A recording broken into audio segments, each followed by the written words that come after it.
All right, today we're gonna see if this guy right here, the Apex Encore, if it's any better than its predecessor.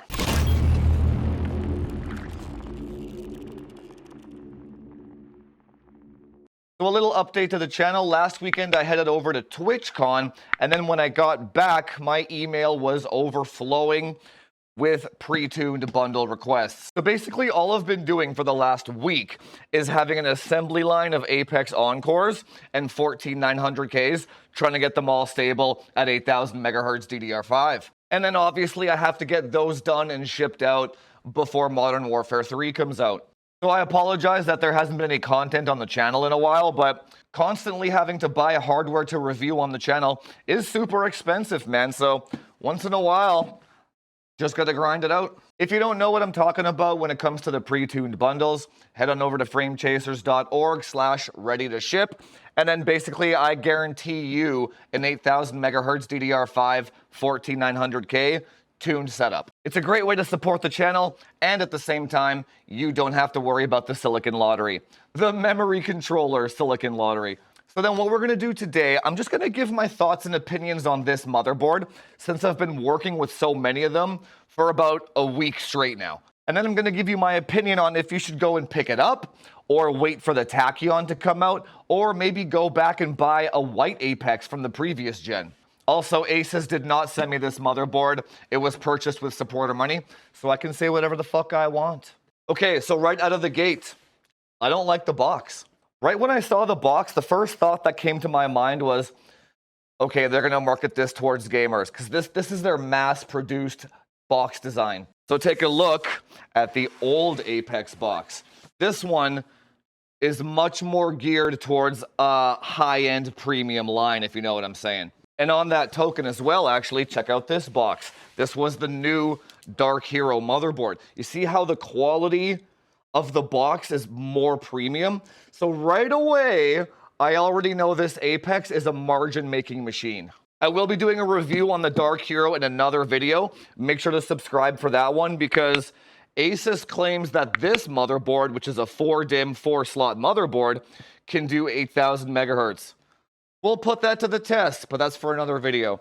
Now, people might think that might seem pretty petty. I like my boxes, man. If you're a follower for a while, I love keeping my high-end premium boxes. So the W goes to the old one for the box. Now, here is also how you know this is a margin-making machine, okay? So if you actually open the boxes here, so right away you can kind of see a difference here, right? This one, mainstream box. This one, premium feel, right? Now, the biggest difference between these two motherboards in terms of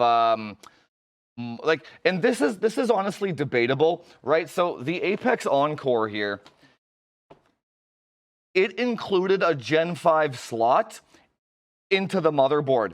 Now, some people will argue that that's a pro and not a con. I'm on the opposite end of the spectrum here, where I think that's a con, not a pro, because the original Apex comes with a Gen 5 M.2 card.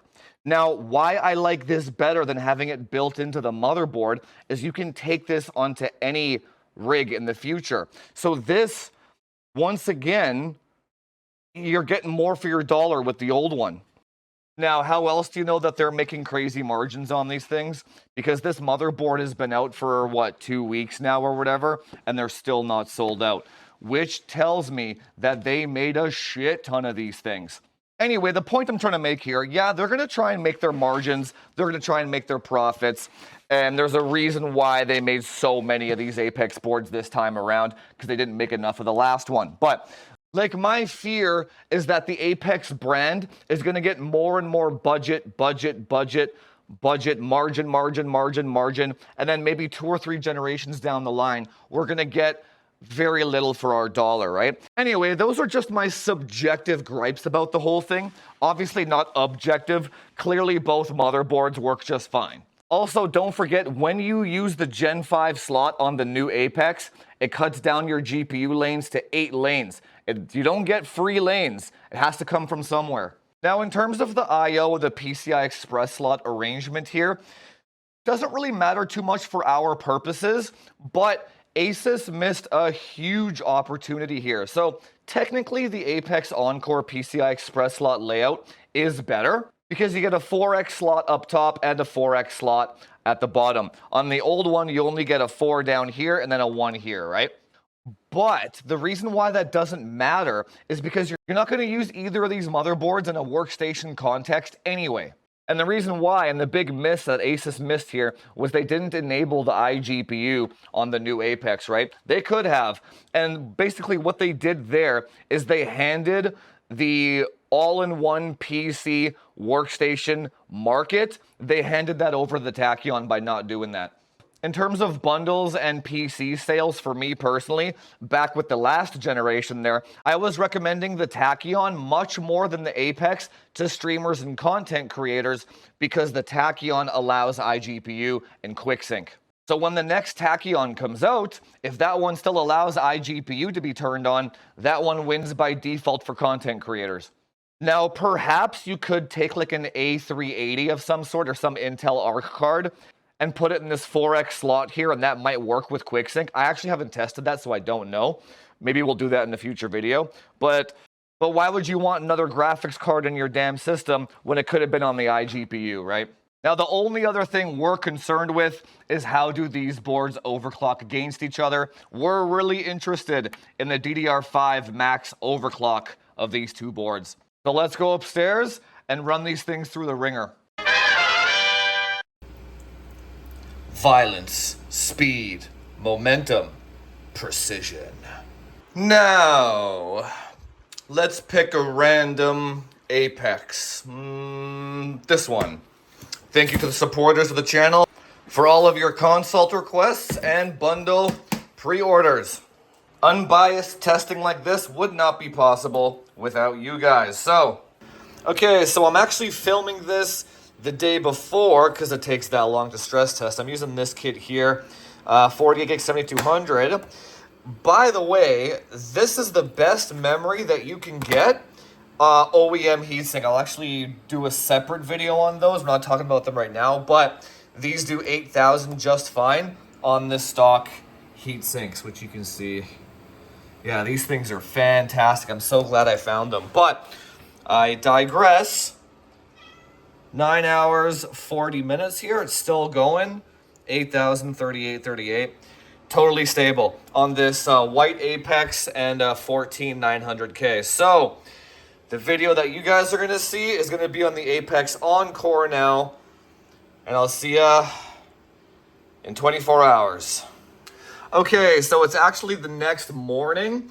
And I left it on 8200 because I'm like, why not? Let's just try it out. And it aired after about 7 hours, which is exactly what I wanted. So now I know exactly what voltages this thing is stable at 8,000. I use the same voltages for 8200. Now we're going to go get the Apex Encore. I'm going to punch in the exact same voltages, timings, and speed, etc. And then let's see if 8200 will pass. Violence, speed, momentum, precision. Okay, so I replaced it now with the Encore. We're all set up. Same memory sticks over there. And we got the same CPU, 1400K, and we're on the Apex, and I put it at 8200, same timings. So let's hit start. And then we'll be back in a while. Oh shit, it actually errored after 1 minute. So that is significantly worse. Let me check something. Okay, so it's the next morning here, and I did manage to get 8,000 running. I'm not even using these sticks. So I couldn't get 8200 to run to save my life. It would always just error within 2 minutes. I'm using the exact same voltages as I was on the white Apex, and it does 8,000 just fine. But yeah, but then I couldn't get these sticks to run at 8200 no matter what. So the sticks that are in there right now are actually 8200 XMP sticks, and those ones don't work either. They error at the exact same rate as these ones. So, but as of right now, this black Apex Encore here is actually worse than the white Apex that I was using earlier, because that one does do 8200 with this CPU, right? And I, for the life of me, cannot get 8200 on this motherboard. What does that mean? It could just mean that this motherboard specifically is a bad bit of a motherboard. All those boards that you see downstairs, I buy them all retail from Newegg, just like everybody else. I don't get like pre-binned samples like the reviewers do. So this is something that might just happen to you too. All right, so it's 2 days later, and I actually have two of them now stress testing at the same time. This one is using 8200 sticks. This one's using the 7200 sticks. But 22 hours stable. We got it, baby. Now our 24 hours stable at 8,000. These ones are already pre-sold bundles.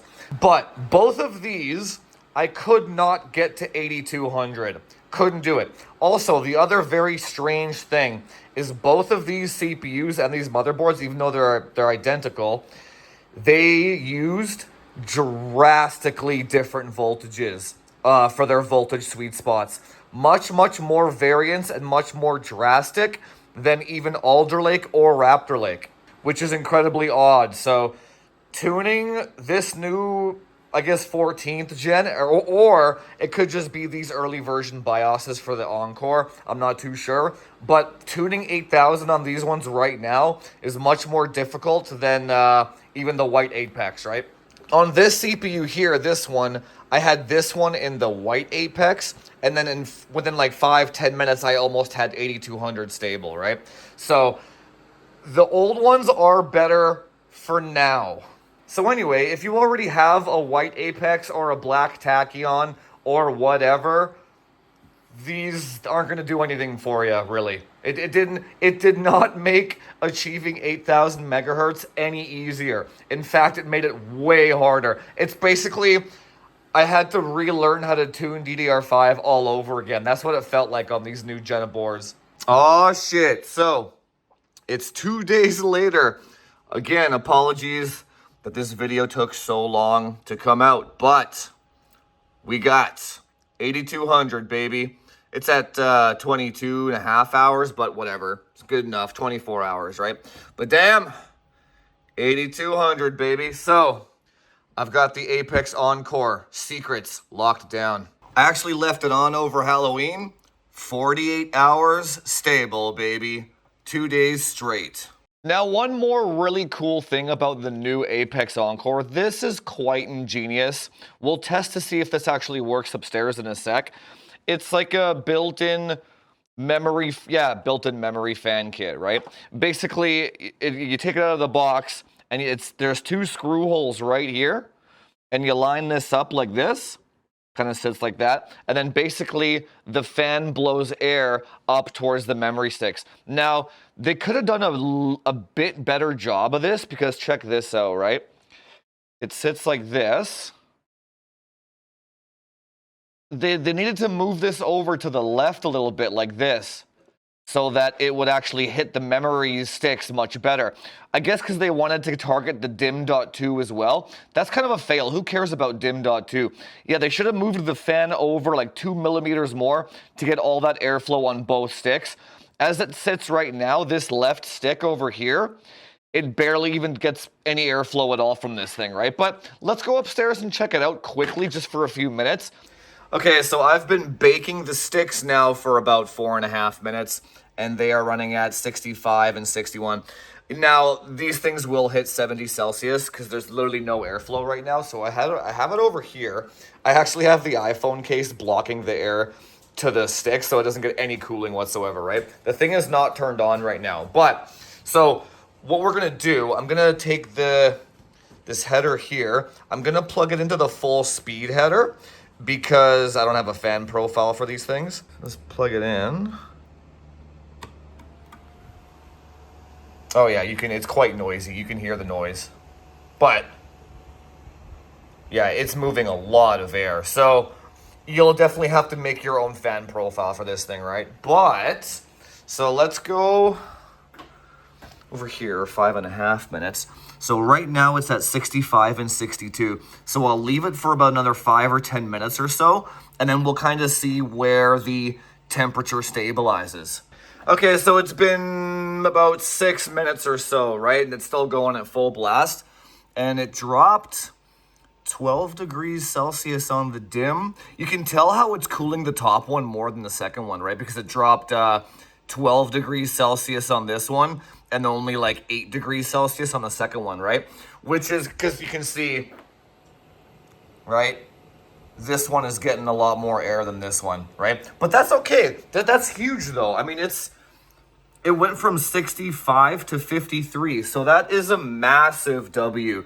That's this fan here, or this memory bracket thing, is probably the best reason to buy this new motherboard, I would say. It works very well. It doesn't look ugly as shit, and it doesn't stick out like this Corsair RAM fan over here. You know, it's just a really nice quality of life improvement to this board. So you look at it from like a zoomed out position here, it doesn't hurt the aesthetic of your build at all, right? So yeah, this is definitely a huge W on Asus's part for doing this, right? Other manufacturers need to start also doing something like this, especially with DDR5, right? Also, keep in mind, I am using aftermarket heatsinks here, Bits Power ones, so the efficacy of the fan is going to be compounded because it's cooling a much better thermal interface, right? Okay, so a week later, that's how long I've been screwing around with these things. And the only difference between these two boards is this one's black and this one's white. Overclocking wise, they're the exact same. When it comes to both of these motherboards, you're not actually limited by the boards themselves. You're more limited by the Intel memory controller of that maximum speed. I've done 5 14900Ks on 5 different Apex Encore motherboards, and one of them did 7800, 3 of them did 8000, and 1 of them did 8200. So again, sample size of 5, but it looks like 7800 is at kind of the bottom floor here. Okay, so I actually forgot to mention this in the video. I'm adding this after the fact though. All 5 of those CPUs, okay, none of them worked with 8000 XMP. When I say 7800 bottom floor, I mean that's manual tuning voltages, finding the sweet spot. If you might get lucky with your XMP, but out of the 5, none of them worked with XMP for mine.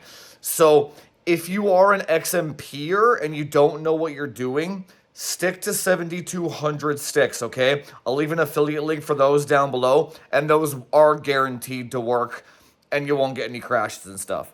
So then what you can do is you can enable XMP 7200. You know that's going to work, and then in your spare time, try and step it up to 76, 78, 8000 in your spare time when you have time to FAFO.